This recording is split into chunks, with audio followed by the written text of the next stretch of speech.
Please. Father God, not everything that happens in your world reflects your goodness and grace.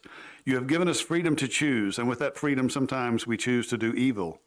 Today, in the shadow of December 7, we remember a time of great evil in our world. We remember World War II. We also remember those who stood their ground against great evil, those who fought here and home on the battlefronts to ensure that evil would not prevail. We thank you that in that hour of need, you gave men and women the strength and resolve to stand, whatever the cost. May the brave souls who still remain here with us feel today your hand of favor and strength. In their last years on this earth, give them renewed hope and an awareness of our gratitude for their bravery and sacrifice. May we never forget them, and may you honor them according to the grace you gave in those days. Even today, we face new evils, some more sinister than ever before.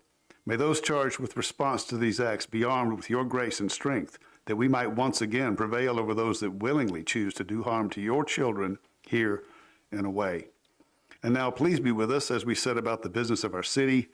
Grant us wisdom, a sense of fairness, and discernment beyond what is required for everyday life. We ask you for these things, and we thank you for all things. In your Son's name, amen. Amen. Please join us for the Pledge of Allegiance. Pledge allegiance to the flag of the United States of America and to the republic for which it stands, one nation, under God, indivisible, with liberty and justice for all.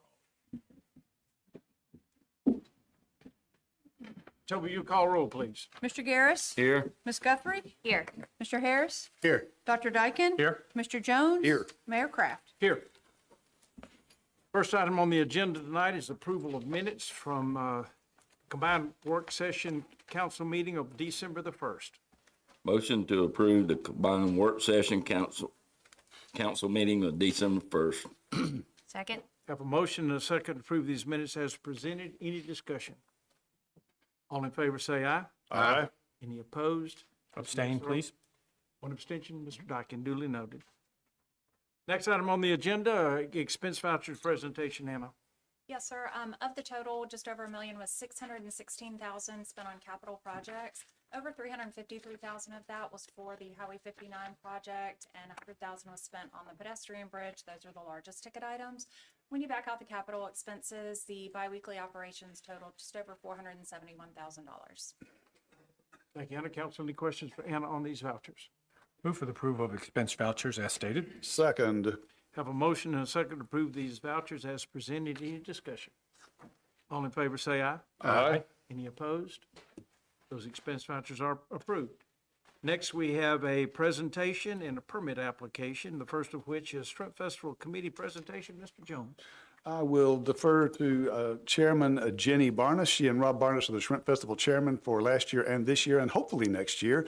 We have several members of the Shrimp Festival committee here present that would like to make a presentation to the city and thanks to recognize us for what we do to help produce the festival. Jenny?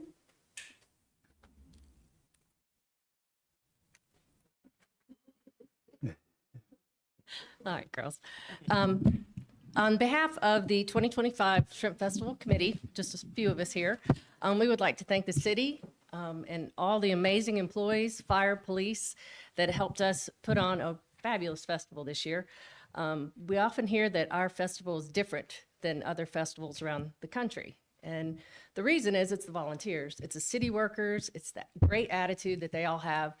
And it's just, it's unique. And we feel it's very unique. But we just want to express our appreciation to you and the council and all the city employees. Thank you very much. What a great job.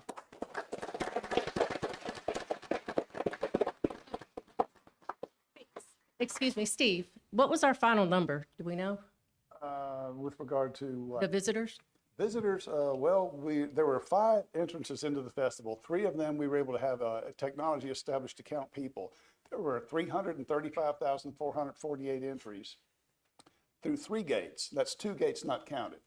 And this is quantifiable, measurable number of entries into the festival. Now, that doesn't mean there were that many individual people. We did have visitors from all 50 states, and we did have that many entries to the festival. Some of them were the same people more than once, but that is a staggering number. We've always thought it was somewhere around 200,000. We had no idea it was that good.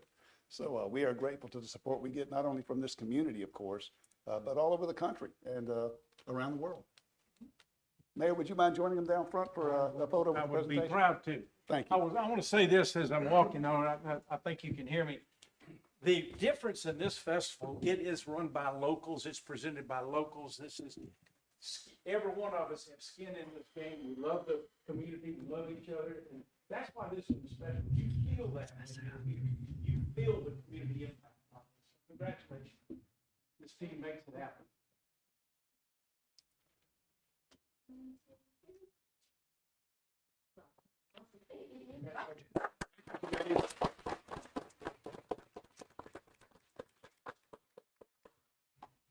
Yeah, there are over, there's 74 people on the standing committee of committee chairs and all that put this together.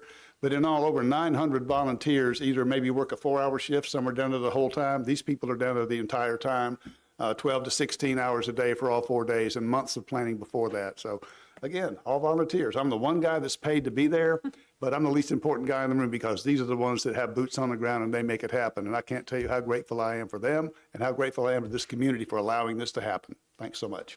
Well, we thank you. Next item, we have a public assembly permit application for the 2026 Polar Dare Dip. And we got a newbie up here, Brian Dougal, his first opportunity to do a presentation. Thank you, Welcome. sir. Good evening. Mayor, Council, again, I'm here to present the public assembly permit application for the Gulf Shores Kiwanis Club Polar Bear Dip. This is slated to be on January 1st, 2026, between the hours of 10 a.m. and 2 p.m. This is kind of a rinse and repeat from years past. The applicant has once again asked for there to be a DJ, and that's going to be located in front of the hangout on the boardwalk, as well as a couple 10 by 10 tents. And the actual plunge itself is going to be at noon sharp.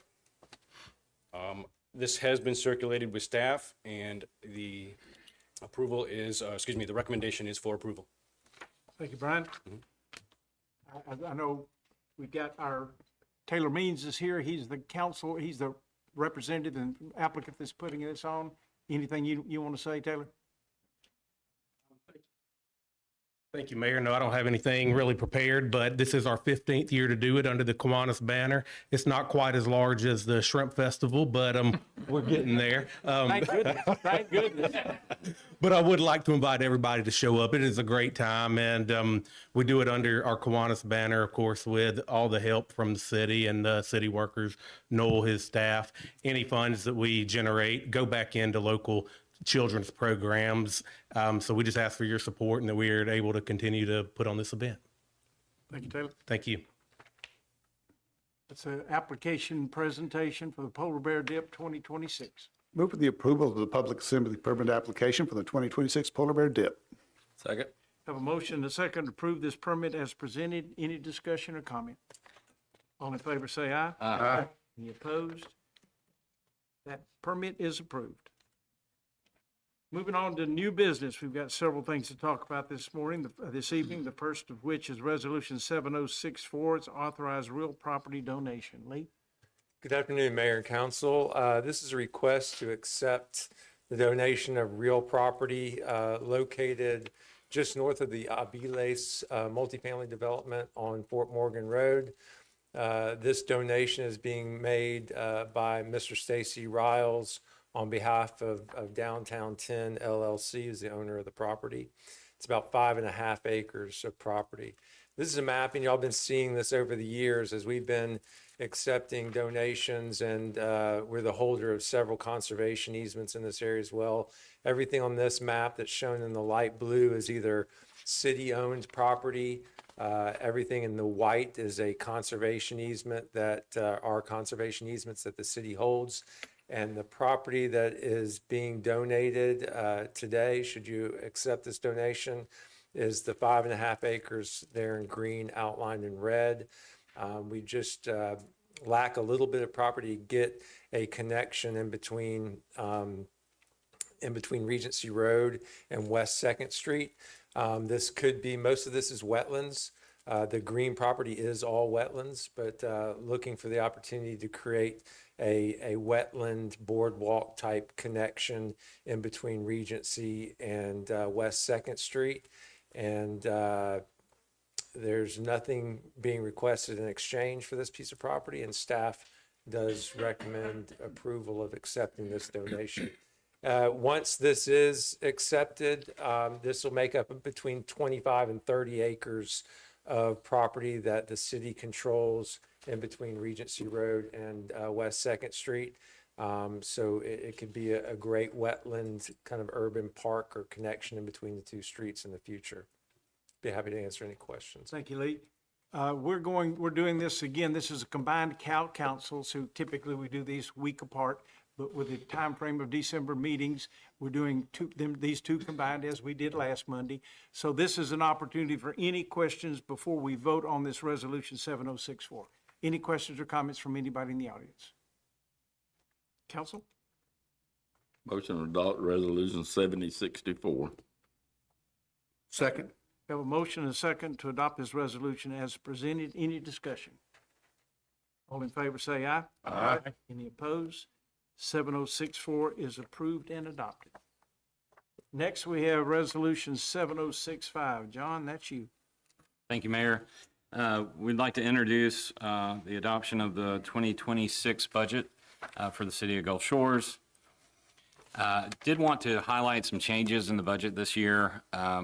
First of all, we wanted to focus on showing everyone the programs that we provide as a city. And so what you'll see in this budget is what we do, and that is the descriptions of all those programs and services that are offered.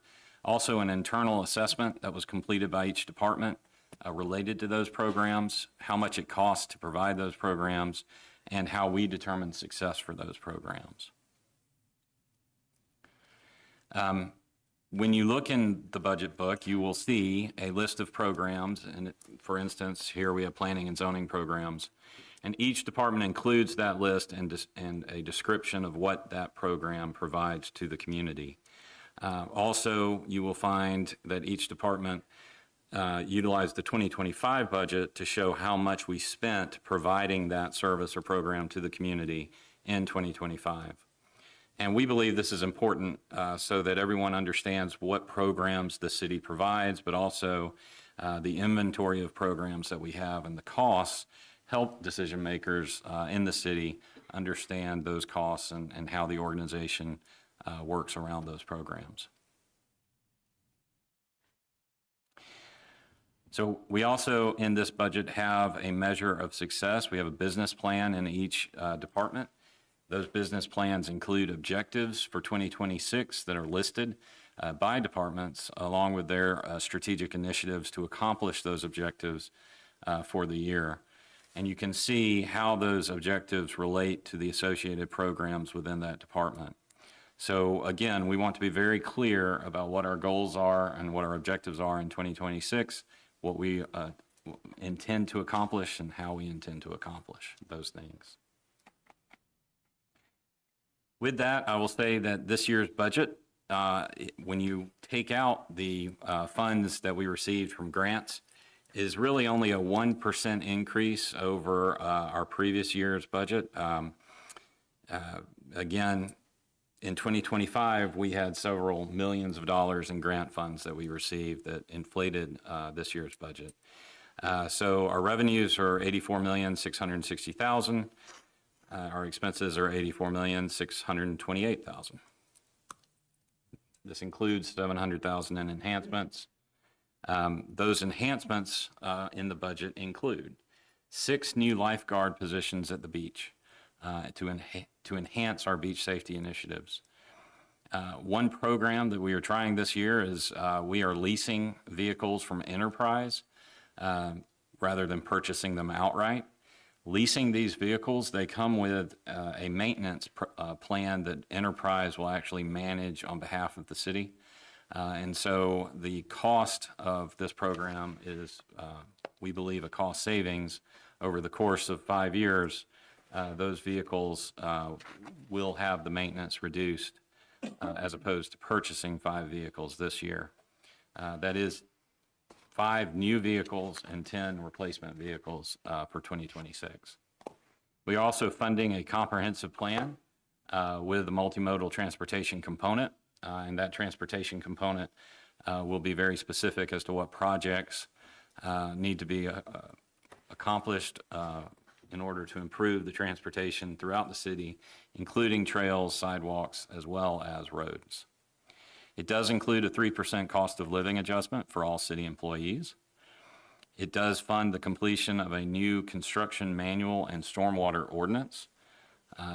Our engineering department will be taking the lead on that.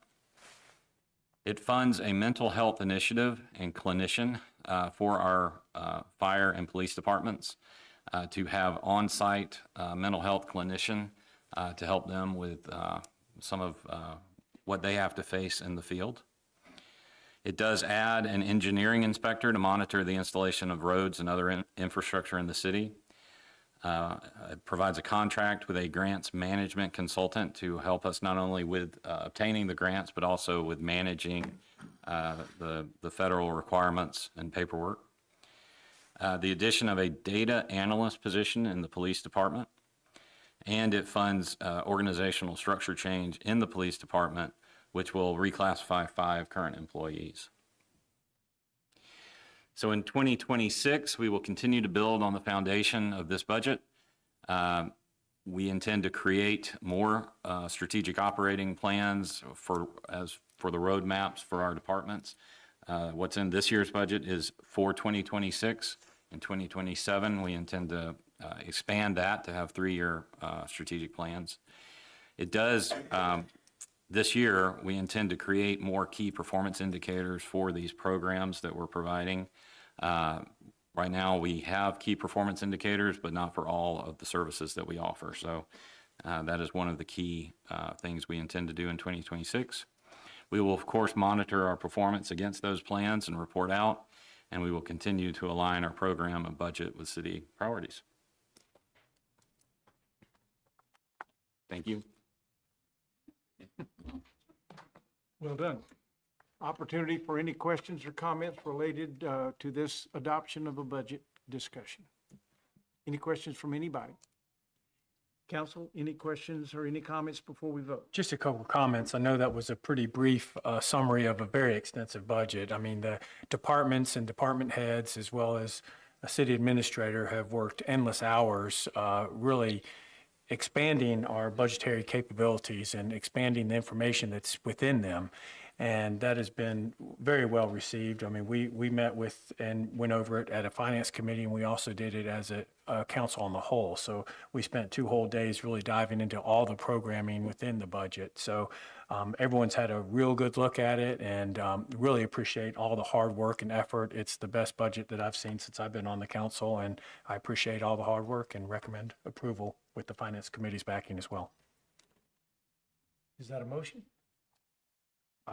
Well, I didn't know if anybody else had any comments, but yeah, I'll move to adopt resolution 7065. Second. We have a motion and a second on this budget. There is any comments from anyone? We don't have anything from the audience, so anybody up here before we vote, anything you'd like to ask or say? I'll just second Jason's comments. Yeah, I'd just like to commend John and all the staff and department heads that worked on that incredible work to really help us understand the mission behind the budget. And that's what John just went through. And it's, there's a great story told there and what your dollars do for your community and what the vision is there. So thank you very much, John, for your leadership. It's certainly worth reading if you want to know more about the details of how the city operates. It's a good read. There's a lot of stuff and a lot of details, but it's what you will want to know about the city. So that's it's a good job and a good thing. So that's Resolution 7065. We have a motion and a second. Any further discussion? All in favor say aye. Aye. Any opposed? 7065 is approved and adopted. John, and department, everybody, job well done. Next, we have Resolution 7066. John, that's you again. Thank you. So, Terrence, could you, I sent you a presentation, if you could do that first. But essentially, this is the simplified seller's use tax in the state of Alabama.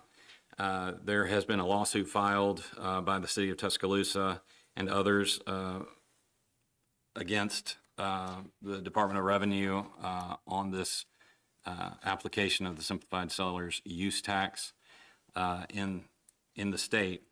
Currently, thank you. Next slide, please. Currently, if you purchase a product at a storefront, you pay 10% sales tax in the city. Of that, 4% goes to Alabama, 3% goes to the county, with roughly 1.6 going to the county and 1.4 going to the schools, and then 3% goes to the city. If you buy the same product online, you pay 8% sales tax, 4% goes to the state of Alabama, 1.6% goes into a pot of money that is accessed by the counties throughout the state based on their population, and 2.4% goes into a pot of money that is accessed by the cities based on population throughout the state. So whereas the city would normally collect $3 on a $100 purchase in a store, if you purchase the same thing online for $100, the city will get 0.3% of the 2.4% that is collected at the state level. So we get less than a cent if my math is right. Next slide, please. This is calculated, just so you know how this impacts the city overall. In 2024, the Census Bureau quarterly retail e-commerce report stated that roughly 16% of transactions in the city occurred online. And I highlighted that number because that's a known documented number that we could find. That means 84% came from storefronts in the city. We know that we collected $26,591,703 overall. So assuming that that's 84% of a total, we assume that the total would have been $31,600,000. That means that we are assuming that we have lost $5 million in sales tax revenue through that process. The state submitted a check to the city in 2023, or a total in 2023 from the SSUT of $1.1 million. So that leaves us with roughly $4 million that we believe could be unaccounted for. Unfortunately, we, the city, do not have access to the records at the Department of Revenue, and we can't audit those numbers, so we don't know if those are accurate or not, truthfully. But those are the assumptions we've made based on the 3 actual numbers that we have there. This is an issue that's affecting every city in the state, but especially cities that have a lot of activity, online purchases in their sales tax area. One thing that is also occurring here is not only the product that you buy online versus buying in the store, but some of the apps that you may purchase your food from, such as DoorDash and those, are also collecting the 8%. And so you could buy food from a restaurant in the city. If it's collected by one of those apps, it's being collected, the tax is being collected through this SSUT process, and that money is going into a pot of money that's shown by the state or distributed by the state. So we have an opportunity here. The city of Tuscaloosa et al. Versus Barnett is open for others to join in that lawsuit and essentially go to the courts and ask for help in resolving this problem that we're having with the loss of revenue. And we have, so this resolution that we're going to be discussing in just a minute, we will be voting as to whether to join the group in the lawsuit or not. And the money that, it's a complicated process. The lawsuit is an issue that is going to be challenging to pass, to be approved, and for us to get the administration in Montgomery to back the results. It's complicated, but we feel like this resolution is for us to discuss with you the value of getting into this lawsuit or not. Jason, Finance Committee, you want to kind of explain a little bit more of that than you can? Whew. That's an easy one. Yeah, I guess, we don't typically like to litigate solutions to the problems that the city has. But in this situation, the legislature has created an environment that is really unfair. Businesses that are located in the state of Alabama have to charge, or in the city of Gulf Shores as well, charge a 10% sales tax. And they're at a competitive disadvantage by online retailers who don't have the cost of setting up bricks and mortar shops and get a 2% discount on the sales tax. So this SSUT voluntary program at heart is really not fair, I don't think, to any business owner in the state of Alabama or in the city of Gulf Shores. And the fact that it has become a political issue now, because I think there's plenty of cities that realize that there's an issue and a problem out there, but because certain legislators are against relooking at this issue to make it more fair, there's not many people willing to stand up and fight.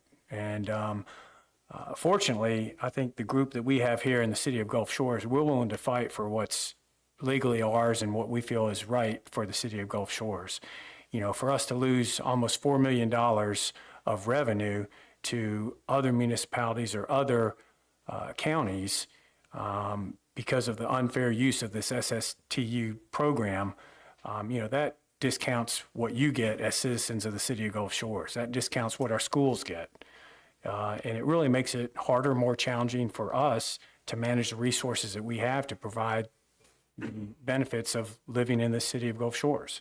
So along those lines, I personally believe that we ought to join this lawsuit, although that would be my last option. But I think we're at that point that we are at a last option, because the legislators, until we make this problem a little more pronounced throughout the state and people understand that we are losing revenue to other areas because of this unfair program, nothing's going to change. And, historically, we haven't gotten our fair shot, our fair revenue source from what we provide to the state of Alabama. They're happy to take our sales and lodging tax and taxes that should be attributed to our school systems, but they're not willing to distribute them equally to the city of Gulf Shores, because we're portrayed as a very rich and affluent community. And I don't think that's fair. I don't think the assessment is incorrect, and it's definitely not fair in regards to the monies that are distributed versus the monies that are generated in our community.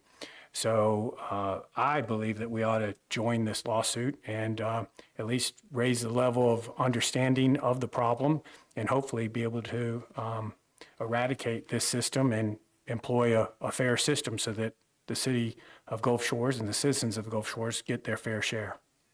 Jason, thank you. Anybody in the audience, any questions or comments? I know this is a lot, but it is a complicated process. We've been thinking about this and discussing this for quite a while. Tonight is the night. Tomorrow is the deadline for us to either join this group or not. And I believe that Jason is right, and I think that it is something that we need to think strongly about. I do believe that could have negative consequences for us, because we're choosing to stand up and fight against others who may prevail. But again, if we don't do something, nothing will happen. And it's time for us to step up and make a statement about what's ours and join other cities that have the same type of situation. So with that, any questions or comments from anybody in the audience? If not, that's resolution 7066. Mayor, I make a motion to adopt resolution 7066 and waive its reading. Second. I have a motion and a second to adopt this as presented. Council, any comments before we vote? 7066, there's a motion and a second. All in favor say aye. Aye. Any opposed? 7066 is approved and adopted, and that's a bold leap. And Jason, Finance Committee, thank you for leading that. And John, your hard work has been evident in this, so. Next, we have a motion to establish a fee schedule for the city of Gulf Shores. Motion 7067. John, that's you again. Thank you, Mayor. So last week, we adopted an updated business license tax and regulation ordinance. The fees for those licenses and taxes were removed from the ordinance and put into a separate resolution. This is that resolution. This will ultimately be a more comprehensive standalone fee schedule that will have more of the fees of the city in one place. That's the ultimate goal. But for right now, we're starting with one ordinance, and we're starting with this one, the business licenses. Next slide. So the only changes in the fee schedule are as follows. It's the same fees that were in the previous ordinance. We did change the peddler fee structure, changed from a daily, weekly, and yearly fee to a flat rate of $25 a day. Criminal penalties changed from a range of $50 to $500 to a $250 flat rate. And the fee for fortune telling. Our ordinance states that fortune telling activity is allowed, but you cannot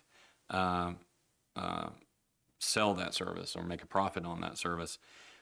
We did not previously have a permit fee for that service. We've set that at $250, and that's in accordance with the activities listed in Section 10 of the ordinance. Those are the only changes that we have. Otherwise, this is the same fee schedule, just set aside in a resolution. Council, questions or comments from the audience? Anybody? Resolution 7067. Move for the adoption of Resolution 7067 as presented. Second. Have a motion and a second to adopt this resolution as presented. Any discussion? All in favor say aye. Aye. Any opposed? 7067 is approved and adopted. Next, we have three ordinances, and we have some folks here to help us explain through that. Matt McDonald, our city attorney, is going to introduce a consultant that we've engaged to help us understand these and present these. Thank you, Mayor. Matt McDonald, City Attorney. We have three ordinances on the agenda tonight. All of them are really implicate the First Amendment of the United States Constitution because they involve regulation of various activities that the community wants to regulate, but there's evolving standards under the First Amendment of how cities are entitled to what kind of restrictions can be imposed in regulating these particular activities. And due to the complicated nature of the standards that have to be established, the city engaged through me, Scott Berghold, from Chattanooga, Tennessee, who has a law office in Chattanooga, but works across the South and the Southwest with cities both enacting ordinances and defending ordinances that are being challenged on First Amendment grounds. So I'm going to turn it over to Scott, but they're basically three ordinances. One deals with the public beaches and the activities of solicitation, sign holding that can go on public beaches. The second one will be an adult entertainment ordinance, which would be an amendment of the Chapter 8, the business license portion of the code. And the last one, it will be an ordinance, what we currently call public assembly permits. I think Scott's going to call them large group permits. All right, Scott, turn it over to you. Thank you, Matt. Mayor, members of the council, thank you for the opportunity to address you this evening. I've been privileged to work under Matt and with his assistance to help the city of Gulf Shores. Prior to that, I had some dealings in the city of Chamblee, Georgia, when John was the city manager in that municipality. And tonight, what we're doing is addressing these three ordinances that need updating in the city's code. The first one amends portions of Chapter 6, specifically Chapter 6-13, 6-17, and 6-18. And the end result is to make sure that the city has up-to-date, constitutionally sound regulations for regulating the activities on the public beaches and at Gulf Place. What the first ordinance would do that amends Chapter 6 is it addresses, the current Chapter 6 addresses solicitation in a couple of different spots, and we've kind of consolidated that into a new section or an updated section 6-17. And essentially, it has a series of definitions, and then it has some prohibited conduct. Specifically, it prohibits aggressive solicitation at the public, on any portion of the non-public forum areas of the public beaches in Gulf Place. So it's basically a prohibition on aggressive forms of solicitation. This update is due to some recent U.S. Supreme Court activities and some cases out of Florida and elsewhere where older solicitation ordinances have been enjoined by the courts or struck down. And the second part is it prohibits sign holding on the non-public forum areas in the public beaches and at Gulf Place unless that's occurring during and at the location of a lawful large group activity. And that's the public assemblages, the permits that are obtained for things like the Shrimp Festival and the Hangout and music festivals and volleyball tournaments and things that you're all familiar with. And so that is the update to Chapter 6. If you want me to address the other ordinances, or do you want to do these one at a time? Well, let's do one at a time. Let's go through, because this one that addresses this is ordinance number 2187. Is there, I know we briefly went over that.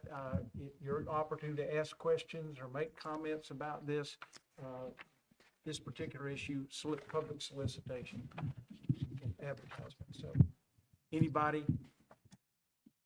If not, council, that's ordinance 2187. Move that we suspend rules of procedure that we may consider this ordinance. Second. Have a motion and a second to suspend the rules. Kobe, you call roll? Yes, sir. Mr. Garris. Aye. Ms. Guthrie. Aye. Mr. Harris. Aye. Dr. Dyken. Aye. Mr. Jones. Aye. Mayor Kraft. Aye. The rules are suspended. We're free to consider ordinance 2187. Motion to consider ordinance 2187 as it's wrote. Second. Have a motion and a second to adopt this ordinance. Any discussion or comment? Toby? Yes, sir. Mr. Garris. Aye. Ms. Guthrie. Aye. Mr. Harris. Aye. Dr. Dyken. Aye. Mr. Jones. Aye. Mayor Kraft. Aye. Ordinance 2187 is approved and adopted. And then, Okay, Scott, go ahead with the next one, please. yes, the second ordinance, Mayor, deals with the regulation of adult entertainment establishments. I know there are currently none in the city of Gulf Shores that I'm aware of, and that's the time to be addressing this issue. We've worked with cities in various communities around the country. It's always a bad idea to wait until the wolf is at the door. And what kind of prompted some of this was not many years ago, a Gulf Shore city in the state of Florida thought that they could just kind of ignore this issue until one showed up. And then they ended up losing a lawsuit, paying a couple of $1 million to prevent that place from getting established and staying there. They basically had to buy them out. And we want to make sure that the city has an up-to-date, constitutionally sound ordinance.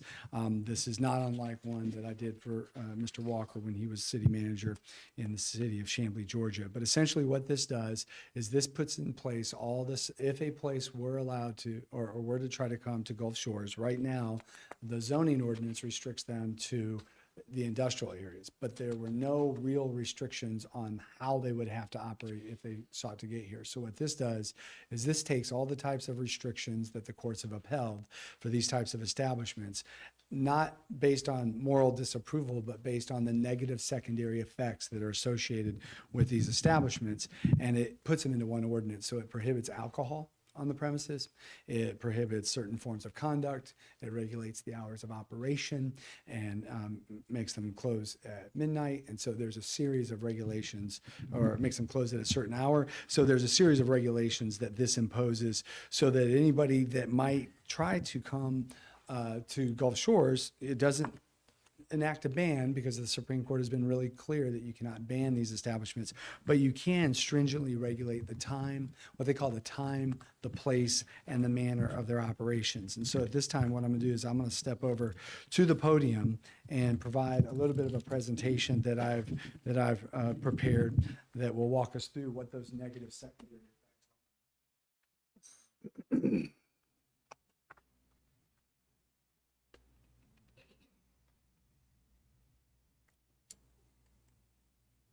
So the bedrock of this area of law for cities around the country is a case called City of Renton, Washington versus Playtime Theaters. And what they said there is really important for a city like Gulf Shores, because they said a city doesn't have to wait to experience all the negative secondary effects, crime, blight, decreased property values, before they proactively regulate to address those problems with this particular industry. As long as whatever they rely upon is reasonably believed to be relevant to what the city, to the problem that the city seeks to address. And that's what you've been supplied. Some months ago, you were supplied with a thumb drive with many, many studies, judicial opinions, land use impact reports, criminology reports from expert witnesses documenting these adverse secondary effects. And that is a legal term that the courts use to describe basically these 5 categories of impacts. One of them is negative impacts on surrounding property values. 2, these establishments can often engender personal and property crimes. And of course, there's public safety risks that go along with that. And then obviously you would expect with this type of establishment, lewdness or public indecency or other forms of illicit sexual behavior. Sometimes there's an issue with drugs in these establishments. Also the litter and aesthetic impacts, including noise late at night. So cities can regulate to really comprehensive restrict establishments to prevent those problems. And I commend John and the city for wanting to be ahead of this issue instead of behind the 8 ball. When something comes up, trying to deal with it after the fact is much harder. Courts have recognized a wide variety of sources. When we talk about these secondary effects, what type of evidence you look at? Well, you look at land use reports, crime impact reports, judicial opinions. This is one of those cases where the Supreme Court has said you can rely on what we said in prior cases about these negative impacts. Expert reports and anecdotal data. And all of those were provided, I think it's over 3,000 pages of studies and reports from cities around the country over the years. And here's what the rationale is this category of businesses as a commercial set of land uses are associated with a wide variety of adverse secondary effects, prostitution, drugs, and the like, what we've talked about. And alcohol consumption tends to exacerbate those problems, and that's why this ordinance prohibits alcohol on the premises of these establishments. But that's the legislative rationale. The secondary effects that we've talked about really justify a bunch of different types of restrictions: licensing, conduct, hours of operation, regulations. And these are cases from the U.S. Supreme Court all the way down to the U.S. Court of Appeals for the Sixth Circuit, a case I handled for Grand Rapids, Michigan, 15, 17 years ago. And then a more recent case that we handled for the city of Dallas, Texas, upheld an hours of operation restriction. It was challenged by a whole host of establishments, and the federal court in June upheld that restriction. One of the cases we handled many years ago was for the city of Daytona Beach, Florida. They had a number of establishments that were challenging their conduct regulations, prohibitions on nudity, their alcohol code, things like that. And when they upheld those restrictions, the U.S. Court of Appeals said this: the challenges that the plaintiffs put on those cases really didn't undermine the evidence that the city had about these negative impacts. The Supreme Court has said what's kind of obvious to most, that any form of nudity coupled with alcohol consumption in a public place is going to lead to some adverse outcomes, and that almost goes without saying. And so in addition to that, you can also regulate the time, the place. The place is the location. That's often done through zoning, like the city of Gulf Shores has zoning restrictions on this. It justifies those types of regulations as well as the conduct regulations for an establishment.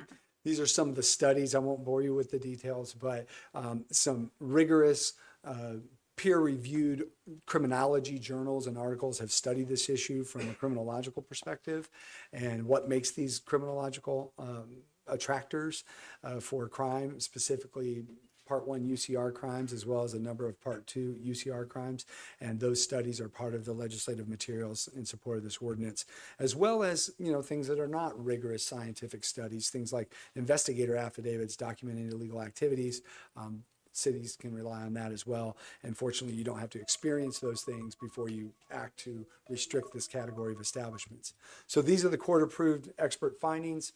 Look, these secondary effects are established in big cities, small cities, rural, urban, and they come from a wide variety of data sources. What the industry, when they come in and challenge these laws, usually rely on, those are flawed data sets usually, and all the different subclasses of adult uses or adult establishments, sexually oriented businesses, whatever you want to call them, have been associated with these adverse secondary effects. And so that voluminous material is on the thumb drive that Council received some months ago, but those will also be part of the materials that Ms. Waters will make as part of the public record in the minutes of this meeting, so that if sometime down the road someplace comes or tries to come in and the city says, no, you don't meet our zoning, you don't meet our standards, we can point back to the legislative predicate and the basis in the studies and the criminology data that justify the restrictions that are under consideration tonight. And with that, that concludes my presentation. Thank you, Mayor. Scott, thank you. Audience, it's your first shot. Any questions or comments or want to know why we're doing this? I mean, you're welcome to ask any question related to this at all. Just ask you to come to the microphone, introduce yourself, and ask a question or make a comment. Yes, sir.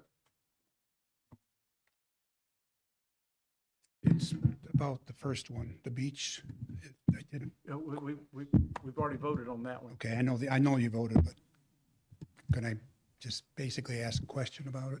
What led to it? To the. We've already voted on that. It's already over and done. I'll be glad to have a conversation with you offline afterwards. Okay. On this particular issue that we're considering right now, any questions or comments? Move that we suspend rules of procedure that we may consider the ordinance. Second. Motion is a second to suspend the ordinance suspend the rules on ordinance 2188. Mr. Garris? Aye. Ms. Guthrie?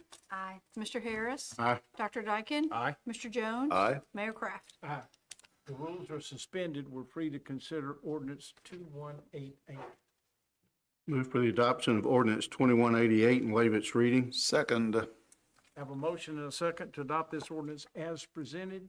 Toby? Yes, sir. Mr. Garris? Aye. Ms. Guthrie? Aye. Mr. Harris? Aye. Dr. Dyken? Aye. Mr. Jones? Aye. Mayor Kraft? Aye. Ordinance 2188 is approved and adopted.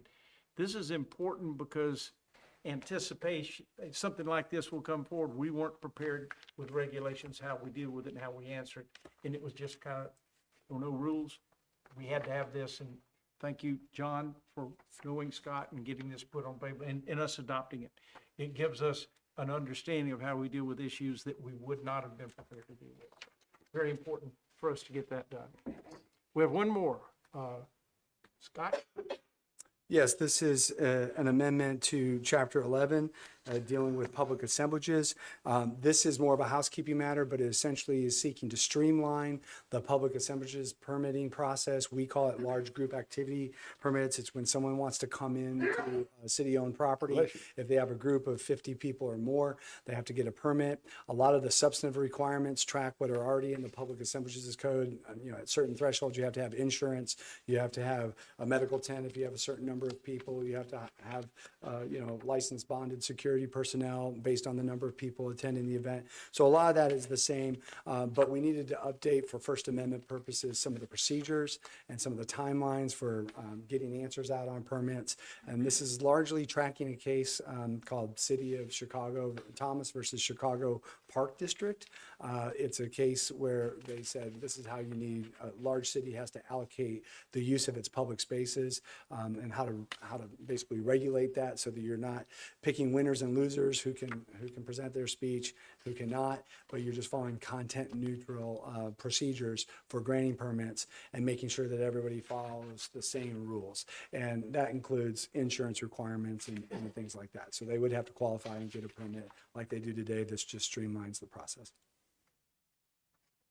Audience, any questions or comments? Council, that's ordinance 2189. I move that we suspend rules of procedure that we may consider this ordinance. Second. Have a motion and second to suspend the rules. Toby? Mr. Garris. Aye. Ms. Guthrie. Aye. Mr. Harris. Aye. Dr. Dyken. Aye. Mr. Jones. Aye. Mayor Kraft. Aye. The rules are suspended. We're free to consider ordinance 2189. Can I make just a comment? Yes, please. I think the intent, correct me if I'm wrong, a lot of these ordinances was as part of a process that John and staff has taken to review our ordinances, that some have not been updated in decades. So as far as what prompted and being proactive, it's really looking at where we are and what hasn't, what we haven't looked at in a long time, and going ahead and making sure that we don't put ourselves in any compromising position, and really just updating to current. Is that correct? That's correct. Perfect comment. We're free to consider ordinance 2189. Move for the adoption. Of ordinance 2189 and waive its reading. Second. Have a motion and a second to adopt this ordinance as presented. Toby? Mr. Garris. Aye. Ms. Guthrie. Aye. Mr. Harris. Aye. Dr. Dyken. Aye. Mr. Jones. Aye. Mayor Kraft. Aye. Ordinance 2189 is approved and adopted. Thank you, Scott. Thank you, John. Thank you, Matt. Complicated stuff, but timely, and important to get that done. And Dennis is exactly right. Those have not been reviewed in a long time, and with the issues that are going on in the country with these type of problems and challenges, we need to get it done. We got it, and I appreciate your patience hanging with us. That is the last thing that we have. Are there any committee reports? Oh, I have something to share, not necessarily a committee report, something I am familiar with, that you all hopefully are familiar with, is our annual e-cycling and shred day is going to be scheduled for January 10th at the same location, Gulf State Park Pavilion. You can bring anything that plugs in you want to get rid of, computers, televisions, pretty much anything that plugs in, and up to 50 pounds of personal shred for your vehicle. And it'll be 8 a.m. to 12 noon on Saturday, January 10th. All you got to do is show up. We have plenty of volunteers on hand to unload your car and get those things taken care of for you. So it's easy peasy in and out. And we look forward to your participation. And we're proud to be able to hold this event every year. It's co-sponsored by the cities of Gulf Shores and Orange Beach that bear the expense for it. And a great way for you customers that may have electronics you're going to retire at Christmas time. Let's dispose of those in a responsible manner. Make sure they get the right way and not wind up in a landfill. January 10th, 8 to noon. Thank you. Thank you, Steve. Couple of announcements, the first of which of interest to everybody is the Hangout Music Festival will not occur in 2026. We will not have an event in 2026. We are already approving the event in 2027. We delayed too long, or they did in their application, to be able to get the kind of acts that we required them to have to be successful in 2026. We will refuse to let them go back to the acts that we've had before, and they can't, so they couldn't do it. And so they canceled 2026 event, but they've got time now to pursue the type of talent we want on our beaches, to invite the right audience that we want on our beaches, that we proved last time, the last event, that could happen. We're determined if it's going to happen, it's going to happen that way again. So there will be no Hangout Music Festival in 26.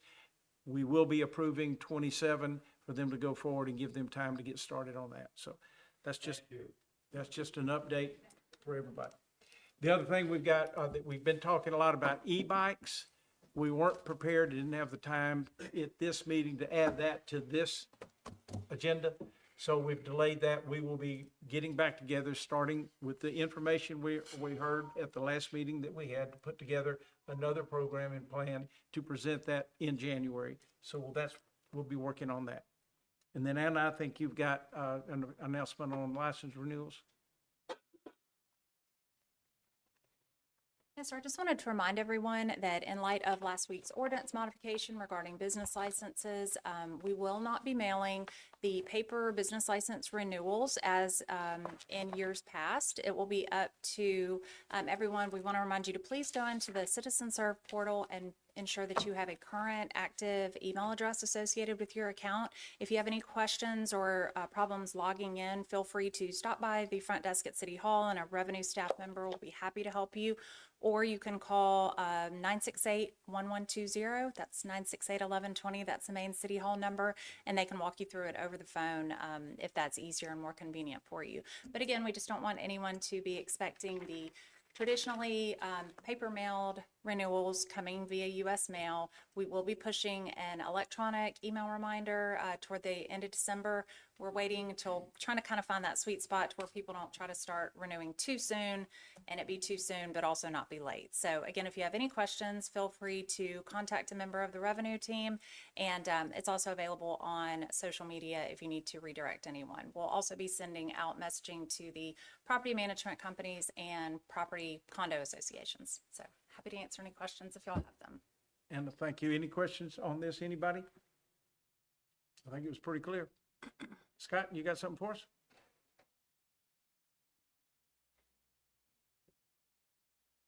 Thank you, Mayor. Good afternoon, Council. If you found yourself in the vicinity of Johnny Sims Park this morning, you may have noticed that 45 willow oak trees were delivered. Our Public Works Department has already begun installing those or planting those.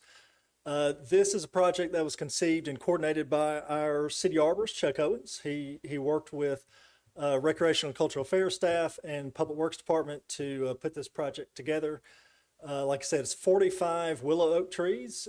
On the screen, you can kind of see the general layout of where they'll be installed. So it'll be really along the sidewalks on West 3rd Street and West 22nd Avenue. So they're pretty decent sized trees today, but it'll be a few years, of course, before they get really big and spread their canopy and create that nice shade that they will for walkers and people experiencing the park.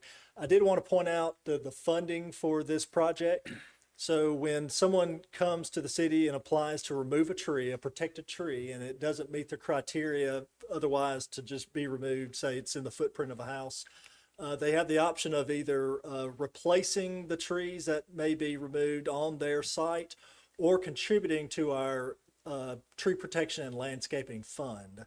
So that's where the money for these trees came from today, was that tree protection and landscaping fund. So we bought, again, 45 willow oak trees and some supplies like water bags to go with that. Hopefully this is the first of future projects. Also, thank you. Our communication staff, Corey and Lauren, are working on social media posts. They'll be forthcoming. So these will probably all planted probably by the end of the week. Thank you, Scott. Good stuff. Thank you. Rich, you got something? Sure. I just wanted to take this opportunity to remind everybody of the upcoming events this week related to the Christmas holiday season. So tomorrow night at 7 p.m. at the Erie Meyer Civic Center, we're hosting the Baldwin Pops. There's limited seating. First 520 people that arrive will be able to enjoy their concert. Then on Wednesday, last week the rain rained us out for our community Christmas at Sims Park, and so we've rescheduled that for Wednesday the 10th. So at 4:30 p.m. at the museum, Mrs. Claus will be there with cookies and a story for the children and hot chocolate.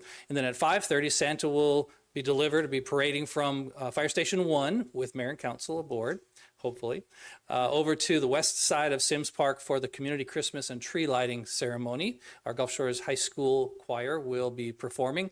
We were very fortunate in that all but two of our vendors and all but two of our sponsors and partners were able to reschedule their time to come to us on Wednesday, so we appreciate their extra effort. Nobody likes to have to cancel something, and we tried really hard not to cancel. We just really wanted to postpone because it's a good fun event for families. And we still have the $500 snowball drop grand prize, plus a lot of other prizes, so please bring your family, and hopefully you'll get a nice surprise for Christmas. And then this coming Saturday is Breakfast with Santa Claus at the Erie Meyer Civic Center at 8 a.m. for children. You get a free picture with Santa Claus, and it's a good opportunity for families to get together and have a breakfast and a picture with Santa. So thank you for the time. Thank you, Grant. Dr. Aiken.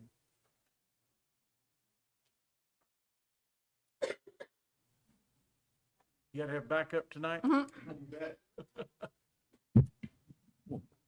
I got a quick slideshow. We recently announced just last week our Teachers of the Year, so I'd like to recognize them. Christy Phillips is Elementary Teacher of the Year, teaches 4th grade. Sandy Dempsey is a great high school math teacher. And then Cynthia Moore is also an outstanding middle school science teacher who's actually been recognized before as a National Science Teacher of the Year. So we are really, really thrilled to have these teachers chosen as our Teachers of the Year. We also did Staff Members of the Year. Jesse Harrell can fix any computer that you have. So if you need something fixed, take it to elementary school, they'll take care of you. Emily Fermanian is our high school receptionist. She's about to have a baby, so if you're going to congratulate her, you better do it in a hurry. And then finally, Carolyn Moser is an outstanding paraprofessional at the middle school.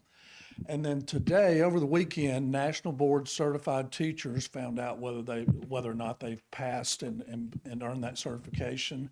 And just in case you didn't know, National Board Certified Teachers is the gold standard for teachers. So it's considered the highest standard in teaching, validating accomplished practice. So nationally, 3% of teachers in the country have received that certification. We had 9 new teachers who certified over the weekend, and so we have 24 total National Board Certified teachers in the district. That's 13%, and we have 30 who are currently going through it. And so when they all pass, we'll be at 30% of our teachers National Board Certified.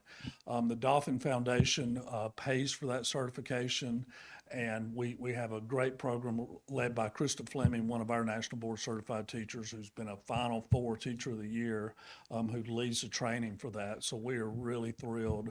I am confident that we're certainly the highest percentage in the county, and before long, we're going to be the highest percentage in the country. So just hold on.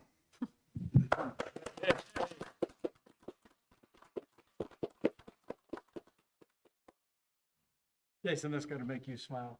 I mean, Jason, when this council was first elected, Jason was elected and was the only one at the time that had kids in the school in 2008. And he was going through our school and education, and he kept saying, we can do better, we can do better, we can do better.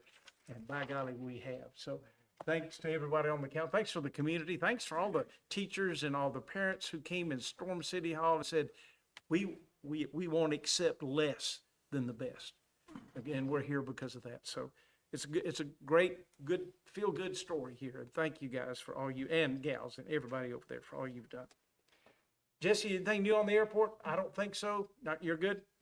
I never know with you over there. So that opens the door for anyone that has any discussion or anything, want to ask any questions or comments for the council. The microphone is yours. This is anybody, anything. Yes, ma'am. Hello, my name is Janelle Hawkins. I am the owner of Sandcastle University, and I just wanted to say thank you to all the council members and to you, Mayor. I had a few things that I was worried about regarding some of the ordinance changes, especially regarding beach signage, especially because I am a legal law-abiding business that does provide signage on the beach and follow all rules and regulations, even going as far as to smash our sand sculptures when we are done in order to abide by all of the leave only footprints ordinances. I did want to share with you, I woke up and read an article that may have blown that ordinance proposition out of what it needed to not be. And so I ran some reports. I have quite a large social media following, and I do promote Gulf Shores mostly as I am a resident and homeowner and business owner here. I did want to let you know that I ran some numbers, and I think that y'all would be very interested in them. Out of the 4 platforms that I post our content on, I went through and picked only the posts and only the content that is based on our Gulf Shores public beaches only, no private locations or anywhere outside. And just in 2025, my business has had over 500 million views on only Gulf Shores public beaches. So that is not including anything done outside of the public beaches. Sorry, I hate public speaking. No, you're doing great. And Great news. I'm just very proud of these numbers, and I would not be able to do it without the support of our city council. I am allowed to host my business on our public beaches. I am also allowed to use a hose hookup, which allows me to sculpt closer to the boardwalk, which not only brings more viewership to people that might not be able to physically get down to the water, but allows my art to be at a level that is now internationally recognized. We were Emmy nominated this year for a production. We also had partnerships with companies such as Netflix, Toyota, Warner Brothers, L'Oreal, and I am very proud. So thank you so much for being a part of that, and I just wanted to make that known. Thank you. Very good.